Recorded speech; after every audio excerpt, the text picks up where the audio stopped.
Cricket দানব রাসেলের তাণ্ডবে জয় নাইটদের। দিনের শুরুতেই আলোচনায় সাকিব আল হাসান। ইডেনে ম্যাচের আগে ঘন্টাটা আজ সাকিবই বাজিয়েছেন, কিন্তু দিনের শেষ ভাগে যা কিছু বাজনা সবই বাজালো কলকাতা। সানরাইজার্স হায়দ্রাবাদকে 6 উইকেটে হারিয়ে দিল কলকাতা। 2 বল হাতে রেখে যে জয়টা মিনিট 10 আগেও অসম্ভব মনে হচ্ছিল, রাসেলের অবিশ্বাস্য পাওয়ার হিটিং এর কাছে হার মেনেছে হায়দ্রাবাদের সব পরিকল্পনা। ডেভিড ওয়ার্নারের প্রত্যাবর্তনে দিনের শুরুটা ভালোই হয়েছে হায়দ্রাবাদের। সাবেক অধিনায়কের 85 রানে 181 রানের বড় স্কোরই পেয়েছে তারা।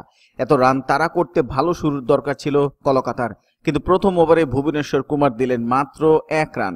সাকিবের প্রথম ওভার দিল আরও বড় ধাক্কা। টুর্নামেন্ট শুরু করার আগে কলকাতার স্বপ্ন দেখানো ক্রিস লিন আউট হয়ে গেলেন 7 রানে। পাওয়ার প্লেতে সাকিবের 2 ওভারে এসেছে মাত্র 13 রান, সঙ্গে লিলেন উইকেট তো ছিলই। লিনের বিদায় অবশ্য কলকাতা সামলে নিয়েছিল। নীতিশ রানা ও কলকাতার ঘরের ছেলে বনে যাওয়ার রবিন উত্থাপ্পা প্রয়োজনীয় গতিতেই রান তুলেছিলেন। রশিদ খানের বলে ইরফান পাঠান ক্যাচ ফেলে দিয়ে উত্থাপ্পাকে প্রয়োজনীয় সহযোগিতাও করেছেন। কিন্তু যখনই মনে হচ্ছিল ম্যাচের নাটাই কলকাতার দিকে যাচ্ছে, তখন পথ হারালো দলটি। সিদ্ধার্থ কৌলের বলে জায়গা করে মারতে গিয়ে বোল্ড উত্থাপ্পা। 50 বলে 95 রান দরকার, এমন অবস্থায় নামলেন অধিনায়ক দীনেশ কার্তিক। কিন্তু চাপের মুখে 4 বলে মাত্র 2 রান করে কার্তিক ফিরলেন 13তম ওভারে। অন্য প্রান্তের রানা অবশ্য নিজের কাজটা ঠিকই করেছিলেন। 35 বলে 6, 4 ও 2 ছক্কায় 50 পেয়ে গেলেন। ঝামেলাটা হলো 16তম ওভারের 3য় বলে। পর্যাপ্ত আলো না থাকায় খেলা থামিয়ে দিতে হলো। স্ট্র্যাটেজিক টাইম আউট নিয়েও সে সময়টা কাটানো গেল না। আরও বেশ কিছুক্ষণ অপেক্ষার পর খেলা শুরু হতেই আবার ধাক্কা। প্রথম বলেই আউট রানা।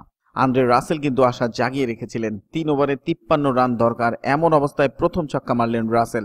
পরের বলেই আবার 5ম বলে আরেক 4 মারলেন। ওভারে এলো 19 রান। হঠাৎ করেই কলকাতা জয়ের পথ খুঁজে পেল। ভুবনেশ্বরের ওভারের প্রথম 2 বলে 4 ও ছক্কা। 10 বলে দরকার 24 রান। তৃতীয় বলে আবার 4, 9 বলে দরকার 20। চতুর্থ বলে ডটের পর 5ম বলে আবার ছক্কা। শেষ ওভারে মাত্র 13 রান দরকার ছিল কলকাতার। সাকিবের হাতে বল, প্রথম বলে ওয়াইড। পরের বলে 1 রান। রাসেলকে স্ট্রাইক থেকে সরাতে পারলেও লাভ হয়নি সাকিবের। পরে 3 বলে 2 ছক্কা মেরে ম্যাচ শেষ করে দিয়েছেন শুভমান গিল। 19 বলে 4, 4 ও 4 ছক্কায় 49 রান অপরাজিত ছিলেন রাসেল। বন্ধুরা, ভিডিওটি কেমন হলো কমেন্টস করে জানান। ভালো লাগলে লাইক দিন ও শেয়ার করুন। আমাদের চ্যানেলটি সাবস্ক্রাইব করে সাথেই থাকুন। ধন্যবাদ।